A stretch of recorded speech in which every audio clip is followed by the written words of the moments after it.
Hey guys, I think I'm gonna title this video Holy shit, I just realized I'm an empath.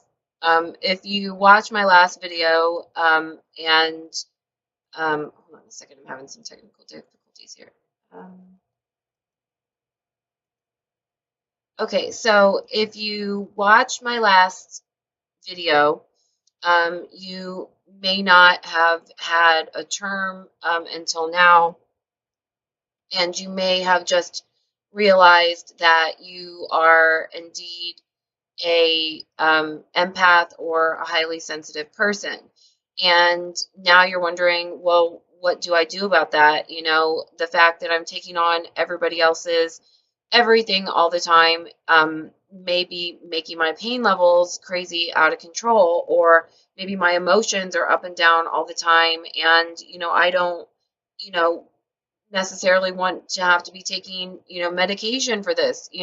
I know for many years, I was, taking medication for anxiety, and there was a time when I was taking depression medication, and a lot of that had to do with the fact that it wasn't even my anxiety or my depression necessarily. Yes, I was depressed, but a lot of it had to do with the fact that, I was absorbing everybody else's feelings and emotions. So if you're a highly sensitive person and, maybe you don't have EDS, this still applies to you. I would venture to guess, though, that if you have EDS, if you have an invisible illness, if you have a chronic illness, there is a link there to being highly sensitive in some way. Maybe you can't feel people's feelings specifically, but you may be able to feel the environment around you, or you may be able to feel, the moon energies. There's lots of different things that can be influencing our energetic field. So what do you do about this? Yes, at some point you are going to want to step into the path of healing and step into the path of being a light worker, but these need to be on your terms. So you do not have to heal other people, just because you're you. This is your choice, this is your mission, and these are your gifts. And you have free will, so you get to give those gifts when you want to give them, and not before. So there are things that you can do to make this process a little bit easier for you. So one of the things that you can do is to ground yourself. And grounding is really important. All of these things that I'm mentioning here are things that I do every single day. So um, the first way you can ground yourself is when you wake up in the morning, or when you go to bed at night, or both, is to lie there and to visualize that you have roots coming from the bottom of your feet, and those roots are going down into the earth, and they are just wrapping around wrapping around Mother Earth. Some people like to visualize their roots going all the way to the core of the earth, and that's one way to ground yourself, especially in the winter months. For me, that's how I'm grounding myself. Another thing that you can do, and I don't, depending on where you're at, I know here in the Midwest, in Ohio, where I'm at, there is no way uh, that I'm going to be able to walk around in my bare feet, during the winter months. But when the weather is nice, or if you're in a place that has temperate weather, you definitely need to walk around in your bare feet and have your feet touch the earth, and that's going to ground out your energy. So again, we're all energy, and just think of it the same as, electrical wires need grounding. So do you. And, at one point, and people will attest to this, before I started grounding on a regular basis, you know, I was shorting out electrical equipment, left, right, and center. You know, I could just touch something, and it usually has to do, for me, everybody's different. It was like radios, iPods, watches, things like that. If you notice that you're shorting electrical equipment out just by the very fact that you're touching it, then you probably need to do some grounding work. So visualizing the roots going um, from your feet down into Mother Earth, number one. Number two, walking around in your bare feet.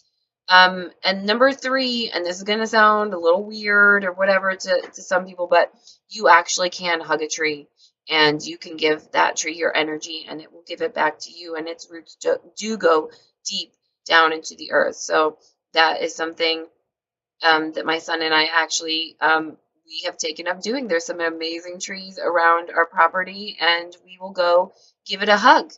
And that's another really good way to ground yourself. You might look a little weird doing it, but you know, hey, whatever works. And if you're like me, you've tried everything under the sun to treat your symptoms, and you are willing at this point to do just about anything. So give it a try and see how it makes you feel.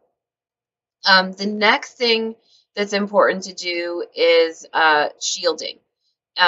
And I'm sorry, you guys, if I'm not looking directly at the camera, or if I'm looking all over the place. I'm trying to figure out where the camera is on this thing in relationship to these windows I have up, and I have notes and everything else. So I do apologize for that. So the second thing you can do is shielding. So how do you shield yourself? What does this mean? So shielding yourself is, you know, again, we have this energy field. We are energy. We are sending out this vibration, you know, this frequency at all times. This is our radio station, and anything that's a vibrational match to that is going to come into contact with us. So what happens when someone is drawn to us like a moth, you know, to a flame, and they want to tell us their story and all about their problems in the middle of a grocery store, and you want to help, and you want to transmute that energy, but only to a certain degree. So one of the things you can do with that is to shield yourself. So this is just like it sounds. Everybody is different, but and it just depends on what your personal beliefs are. But I always start with surrounding myself with the white light of the Holy Spirit. So I envision a bubble, and there's a bubble around me, and I ask for the white light of the Holy Spirit to please, you know, surround me. And, you know, close your eyes and just see that happening. And it's as easy as that. Some people have a really hard time with visualization. And so one thing you can do, and I also do this too, is you can just light a candle every morning. And, you know, intention is the key. So I intend, as I light this candle, to surround myself with the white light of the Holy Spirit.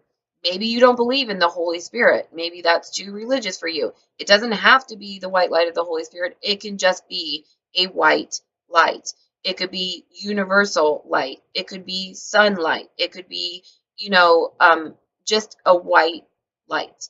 Okay. So again, light the candle and say, I intend to surround myself with a white light. And if you can, you know, imagine that surrounding your energy field. Great. If you can't, the intention and the lighting of the candle will also get that done. Like I said, I like to use a bubble. The other thing you can do is go to a window and you know, where there's sunlight, and imagine that sunlight pouring down onto your crown chakra, onto your third eye. And again, just saying, you know, I intend to surround myself with the white light of the Holy Spirit. And sunlight is a great way. Also, you know, sunlight is another great thing to kind of clear out your third eye. So I always try to get to some sunlight too. I mean, even if you're indoors, even if you're housebound, even if you're bedbound, hopefully you can get to a place where there's some sunlight streaming in through the window. Now, I take this one step further. I envision a circle. So I will set the intention and I will say, I ask for a circle of light, which is white light, a circle of love. So unconditional love is like a rose pink color. Rose quartz, if you know what that is kind of the color of vibrationally of unconditional love. So circle of light, circle of love, circle of protection. And that could be different for anybody. For me, protection is also healing. So I still want to be giving this and I want to be protected as well. So I view that as like an emerald green. Emerald green is the color of healing and regeneration. And then a circle of reflection. And for me, that some people use mirrors, and I tend to see it as like if you ever blowing bubbles with your kids, and there's kind of like that iridescent look on the bubble. That's what it is for me. So I'm imagining this big dome of light, love, protection, reflection. And so you've now grounded yourself. You've now, have this shield around yourself. The other thing that is really important, and we're going to talk about this a lot in the videos to come, is keeping your vibration high. So if your vibration is high, then you're less likely to be a vibrational match to, people that are of a lower vibration. Now, you're always going to struggle vibrationally anyway because you're, and struggle is not the right word, but you're always going to draw people in that are in need of healing in some way, and that's just part of your purpose and mission, no matter how high your vibration is. And just simply given the fact that you're in pain,